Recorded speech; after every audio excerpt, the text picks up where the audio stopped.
Good morning, true crime friends. How y'all doing? You up? You at 'em? You ready to go? Ooh, it's gonna be a big day in court today. You know that little amphibian is back in my throat. I do not know what's going on. Hang on.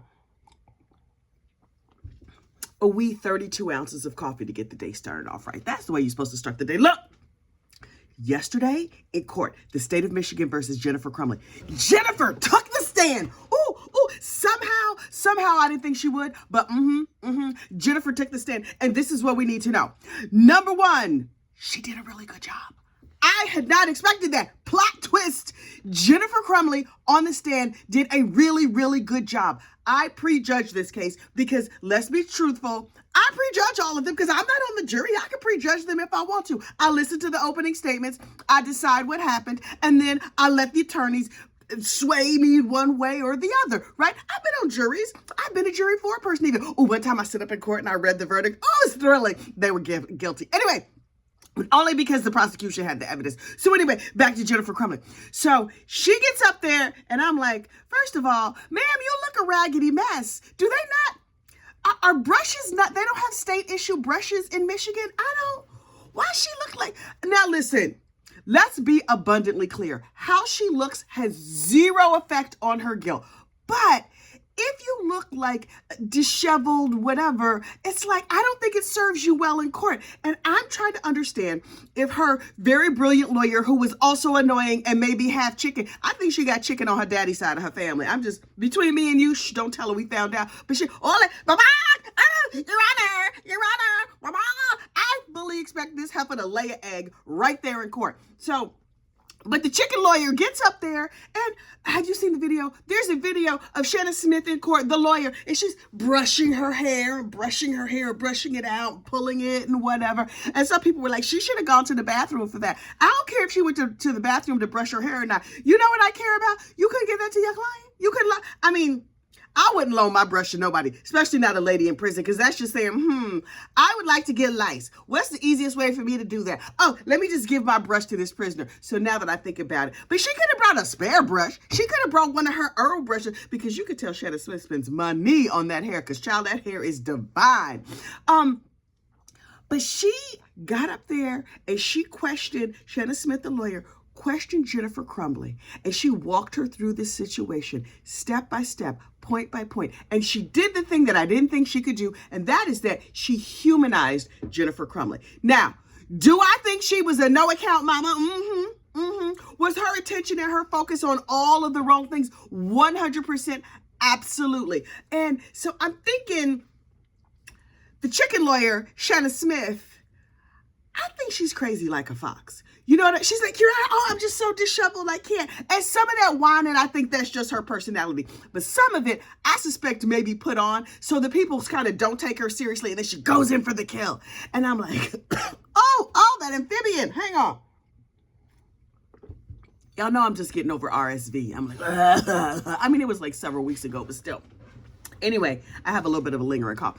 But I was told that some lawyers sort of amp up their personality quirks when they're in court, and it's sort of like a tactic that they use in court. Okay, cool. Some of Shannon Smith's shenanigans in court, I believe, are her amping up her personality. Some of it just might be her. But I wonder if the disheveled appearance of Jennifer Crumbley is part of some kind of strategy. So, because otherwise, that heifer needs a brush.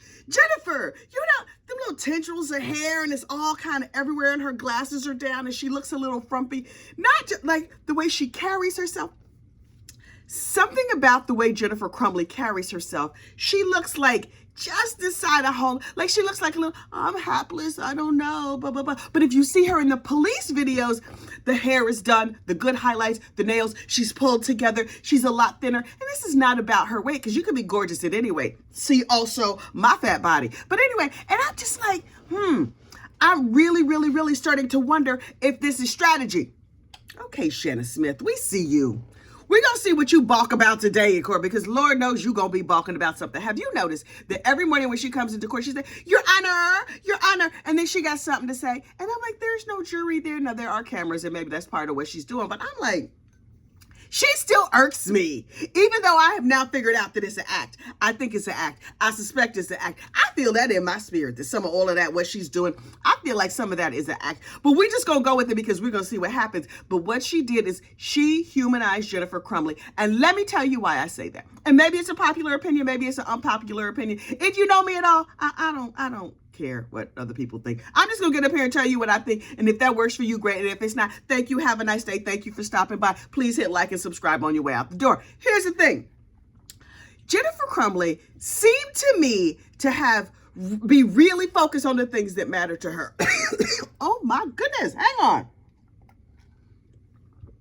She seemed to really focus on the things that mattered to her and on things that felt like too much for her, overwhelming for her. She's like, I'm just going to pretend like it's not happening, la, la, la, la, la. Now, it's been proven, in my opinion, that her son was hearing voices, where he said in all his writings that he was hearing voices and he was having hallucinations and all this other stuff. Visual hallucinations, auditory hallucinations. That is scary. And his mom and them got him a Ouija board for Christmas. Really? We celebrating the birth of Jesus with a Ouija board? I don't have a problem with the birth of Jesus. I don't have a problem with Ouija boards. Just to me, them two things don't go together. I don't know. That's like pickles and rice. I like pickles. I like rice. I just would not put the two things together. But that's a me thing. Maybe that's not a her thing. Okay, do you, boo. I just, also, as an aside, some people are real freaked out by Ouija boards. They don't bother me because I feel like Parker Brothers makes Ouija boards, right? Like, something tells me you're not summoning the devil with something you got down at the Target that's made by Parker Brothers. That's just me. That's just the standard that I have set for myself. But I'm just like, okay, I'm trying to understand. But as a mother of 4 teenage sons, oh yes, I have lived that joy, delight.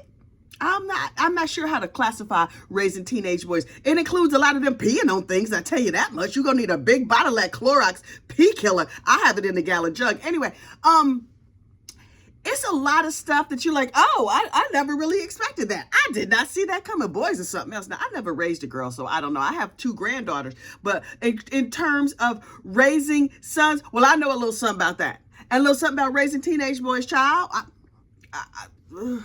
It's a lot. It's a lot. We down to 1 teenager now. Oh, wait. We have one that's about to turn 20, and I have my baby is 16 and a half. Praise God. But it's a whole situation. And is he probably doing things in his room right now that I don't know about? Yeah. Some of them I don't even want to know. Let's be facts. Some of them I don't want to know. And I'm willfully blind. Blah, blah, blah. Please do your own laundry. I'm not touching them sheets. Why them jeans standing in the corner by themselves? What is happening with all these sweat socks on the floor? I don't want to know. Better off not knowing.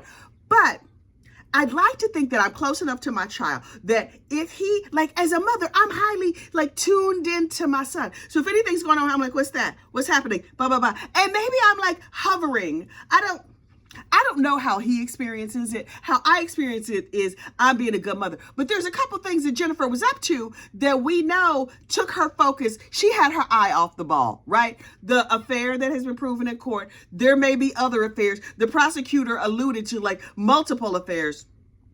Okay, girl. Before this trial started, I heard that she was like, she was a big fan of the booze and all varieties and all kinds. Okay, well, y'all know I'm sober. I don't drink. I don't use drugs no more. But, when I did, they diminished my focus. I was not as focused. Now, we know Jennifer was spending a lot of time and money on her horses. Oh, she was all about them horses.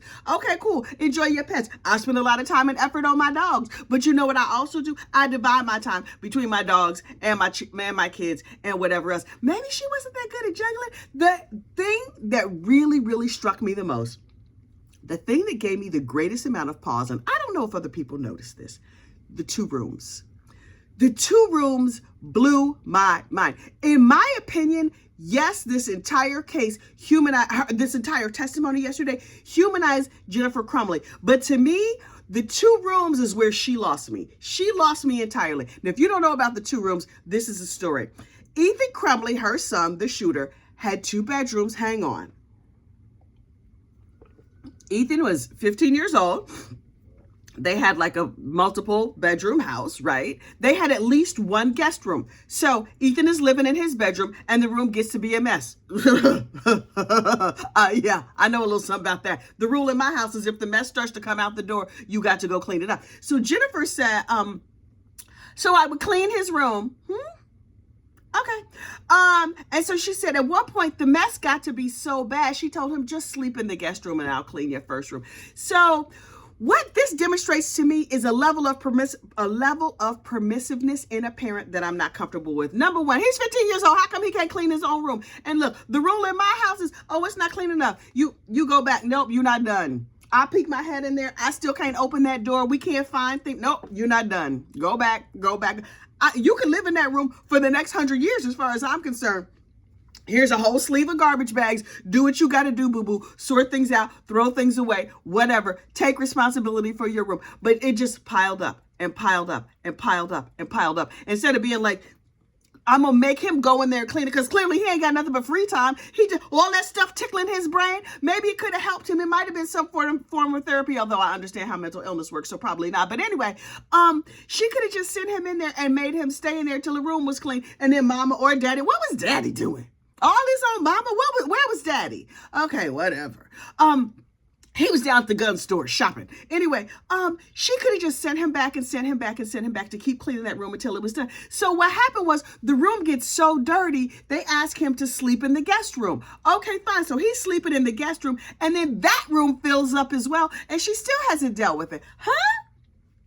When I heard about the 2 bedrooms, I was like, I feel like this is what she did with Ethan's mental illness. Yes, there's some voices. We're going to deal with it later. We're going to deal with it later. We're going to deal with it later. And then before you know, everything is a whole mess. And she's like, oops, well, now I'm so embarrassed. I can't believe y'all saw that. Ma'am, the 2 rooms, I was just like, nope, I'm all done. Here's the other thing. The gun. Okay, so the daddy, James Crumbley, took Ethan to go buy a gun. Y'all got a bunch of issues in this family. You got a bunch of issues in your life. And you're like, what is going to be the right course of action? We can't afford to send him to a therapist and a whatever. You know what let's do? Let's go buy him a gun. Okay. And bullets. Of course, because them 2 things go together. And they went down to Acme. Now, where I live, Acme is a supermarket. Do they sell guns at supermarkets there in Michigan where y'all live? Is Acme like a chain store or whatever? The Acme threw me because I was like, was y'all picking up like some potatoes and some pickles and bags of rice or whatever and guns? But listen, it's the middle of the country. They sell guns in Walmart. They might also sell them in Kroger. I don't know how all of that works. There's a whole bunch of sirens out the window over there. And I'm trying to make my video, but also trying to be nosy because I want to know what's going on in my neighborhood. Mostly, I'm super, super nosy. Now, well, oh, wait, what street is that? I think that is, okay. I know somebody who live on that street. I'm about to send a text as soon as I get done making this video. Anyway, what was I talking about? Oh, Acme. Additionally, Acme is where, Wile E. Coyote bought all that stuff. So now I need to know what else is in Acme. Do they have anvils? Do they have dynamite? Do they have that black paint where you can just paint what looks like a hole and then it becomes a door through a rock? I got questions about Acme. People who live in Michigan, please write in to me about Acme because I kind of need to know every single thing about Acme. Now look. Wait. And the bullets. Jennifer hid the bullets. Okay. If you're not concerned, okay, they had a gun safe. My understanding was that they had a gun safe or some way to lock up the guns. But this particular gun was not kept in the gun safe. I don't understand why. Was it full? Was it a small safe and it was already stuff in there? Why was this gun not kept in the gun safe? The daddy hid the gun and the mama hid the bullets. So y'all all have to be in the same location to be able to shoot this gun. Why are you hiding bullets from your child if everything is fine and everything is okay? I think in the back of her brain, first of all, I think something was very ticklish in the back of Miss Jennifer's brain. And number 2, the fact that they hid the bullets, to me, do people hide bullets? I don't know, like, I don't understand gun culture, right? It's not all clear to me. Why y'all hiding the bullets? Why y'all? hiding the bullets so thoroughly in that apparently filthy house. Listen, house was so dirty from the pictures that also, you could have just left them laying on the dining room table. Nobody could have found them because of all the mess. I don't know what y'all doing over there. She probably put them in Ethan's room so then they could be lost forever. That was probably the best course of action. He wouldn't have shot up the school. You just put them bullets in his room, because then he would be like, well, I know they're in here somewhere. Also, maybe that would have inspired him to clean the room. Also, in his diary, he talked about having the head of a dead bird in a jar. Ma'am. And then he also had some pets. And he was like, take care of Dexter, his kitten. Where's that kitten? Are these pets still alive? Did Ethan, what was he doing with that kitten? Was he torturing the kitten? He also had a guinea pig. When I saw him with these pets, I was like, ooh. Should we let the ticklish brain boy be having pets like that? I understand that pets can be therapeutic, and maybe it was very helpful for him. Maybe it soothed his spirit, and we really, really need his spirit to be soothed, among other things. But you know what would have helped that? Mental health care. Wait, there's another thing. Child, all these things just keep coming to me. Please bear with me, because I'm just like, stream of consciousness. Everybody was saying online yesterday, well, one mental health visit would not have helped. I don't think it made a difference. It takes months to get a mental health visit, blah, blah, blah, blah, blah. This is what you need to know. There's a such thing as emergency mental health care. And it's not meant to be a one-shot deal, right? You don't just go to the nervous hospital and they're like, oh, here's a pill, boom, you're all fixed up. But what they can do is they can say, a professional evaluation can say, he is in immediate danger now. He is not in immediate danger now. Oh, there's this little thing that we noticed that you as a layperson may not have noticed. And we could put him in a nervous hospital today and keep him under lock and key in a nice padded room, and then everybody stays safe and they stay alive. So the emergency mental health care thing, I get. My kid's school has this protocol called, I forget what it's called, but if something happens with a kid where they think the kid might harm themselves or other, the child is pulled from school and they are given emergency mental health care. And it's not like you don't have to have insurance, you don't have to pay for anything. Child, they give you a ride if you need a ride. But what happens is that child is pulled from school that day. It's like a zero tolerance policy. You said you're going to harm yourself. You drew a troubling picture. You said you're going to harm others. Great. Maybe everything is fine. Maybe you were just having a bad day. Maybe you're about to do something terrible to yourself for other people. You are immediately removed from school and you are sent to a mental health counselor that day. That person has to write a note and give clearance before the child can return to school. And if the situation is bad, then they will refer you to a hospital or whatever. It costs $0. The appointments are within 8 to 10 hours. They are usually, I believe it's mandated. And I don't know if this is a state thing or a county thing or whatever. They're on the same business day. If those people get the call on a Sunday morning, your child gonna be in there Sunday afternoon. So I don't know what they have in Michigan. I don't know what they have in the school district where you work, but that's how it is in the school district where I work. And it requires, I think it's a meeting with the child. The school has to meet with the child. The parents have to meet with the school. And it's like a whole team of people. I forget all the people who were on the team. And then you have to take your child to see this outsourced mental health professional that is not at the school, is in a whole other building. You don't have to bring money. You don't have to bring an insurance card. You just go and then they do whatever. And then that person writes a report. And then that report is reviewed by somebody else before your child is permitted back into the school. That's how it works where I live now. Look, check with your school district. I don't know. But all I'm saying is, and maybe that protocol came about because of what happened at, all these school situations. But I'm just like, Jennifer, your stories are not adding up to me, some of them. But some of them are. Her son had talked about having the head of a dead bird in a jar. Ew. Ew. I don't. But also, as the mother of many, many sons, I have 4,000 sons. I think I told you. My son one time did a thing that was so troubling, and then he explained it, and I was like, oh. My son, when he was young, had a little flip phone, and I was looking at it one day, and it was a whole bunch of pictures of dead animals. And I was like, oh, Lord Jesus, we got to go to the nervous hospital right now.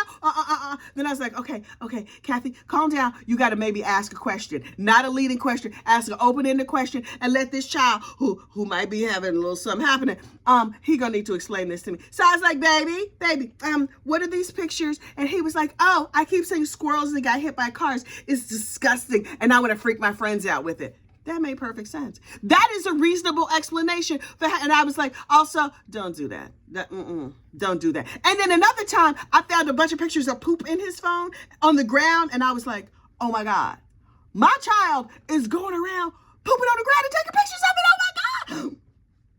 That child has given me more gray hair. He's a grown up now. He's perfectly fine. Everything is good. But I was like, baby, because I learned from the dead the dead squirrel situation. Okay, man, let me ask a non-leading question and keep it open-ended and whatever. Let me say, baby, listen, mommy saw, what is this? What is happening? In my mind, I was like, he's out here with his 8-year-old self, squatting on the ground, doing whatever, and taking pictures of it because he had this fascination with peeing outside. We are suburban people. We not country people. We don't pee outside unless absolutely that. You know we don't camp. Do I seem like a girl who would camp? No, I am not going to go and pretend to be homeless. No, thank you. So I was like, baby, what? He was like, people keep not picking up their dog poop, and so I was taking pictures of it, and I was showing James who lives up the street. Blah blah blah blah blah. I was like, okay.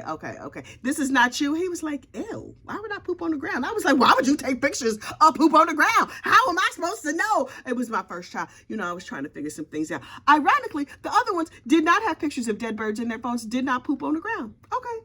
Also, they didn't take pictures of it either. Parenting is stressful and it's hard. And there's all these things that you never saw coming. And I'm all the time like, wait, what? And so I have to ask more questions and figure it out. You know what I don't do? Just close the door and then go on to something else.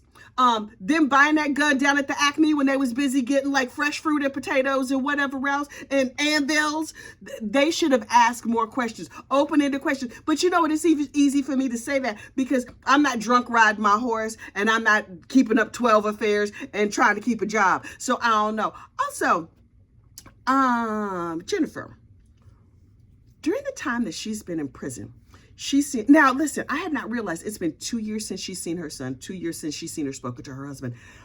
That is a circumstance that I cannot imagine. Now, I don't feel as bad for her as I feel for those parents who lost their children because they did not see it coming. It's all horrible and it's unexpected and all of the other stuff, right? But I'm just like, wow, all of these lives have gotten blown to smithereens. Yes, it's Ethan's fault. I believe it's also his parents' fault. Will they be able to convict him? I don't know. I don't know. Before I was like, I don't like her and I don't care. But you know what? I see you, Jennifer Crumbley. I understand you better. Now listen, today you're about to get cross-examined, which means the state may very well rip you to smithereens, and I'm here for that too. Is there real evidence that you saw signs of trouble and you absolutely ignored them? Maybe, I don't know. The state is going to bring it. And Shannon Smith is going to get up there and cluck. She might lay an egg or two, and I fully expect her to be like, at some point during the course of the day. Keep an eye out. We should put that on a bingo card somewhere because I'm telling you right now, eggs will be laid in court today. But the one thing that I discovered from this whole thing is that I care about Jennifer Crumbley. I care what happened here. I have to, as a mother with children in school or whatever. Okay, I only have one child still in school, but I care about what happened here. And the reason why I suddenly care about this woman who I had formerly reviled is because one of my very good true crime friends gave me a Christmas present that has changed my life. There's certain things I can't say here on the nice YouTube, but look what she gave me. A whole jar, a whole bunch of them. Before, I did not have one F to give. Not one. Couldn't spare it. Now, I have more of them than I know what to do with. So many of them. So I would like to thank one of our true crime friends who sent this lovely gift to me and has turned me into a caring person. Now, there's fewer of them in there than there used to be. So when these run out, y'all in trouble. I'm just letting you know right now. Because before you know it, I'm going to be fresh out. And so, I don't know what you want from me. Okay, listen. Did I say like and subscribe? I always forget to say like and subscribe. Today, I'm going to be over there and I'm going to be watching Jennifer Crumbley's cross-examination. I'm going to be in the live stream with Recovery Addict. And if the testimony gets too spicy, I will jump off. Because listen, mental health above all else, when they're talking about the unalive and the police are crying on the stand, I'm like, that is very sad. But you know what? I can't My brain is not set up like that. I can't. I've had enough therapy and I have good enough boundaries that I'm like, I'm going to click off. I'm going to click back in later on because look, I got other things to pay for. I got a mortgage. I got my dog's teeth need to be cleaned. That's going to cost me a small fortune. I don't need to spend that money on therapy. I need to spend that money on dog dental. So that's how that's going to go. Okay. Y'all have a great day. Y'all get out there and have a fantastic day. And I will see you soon. Bye.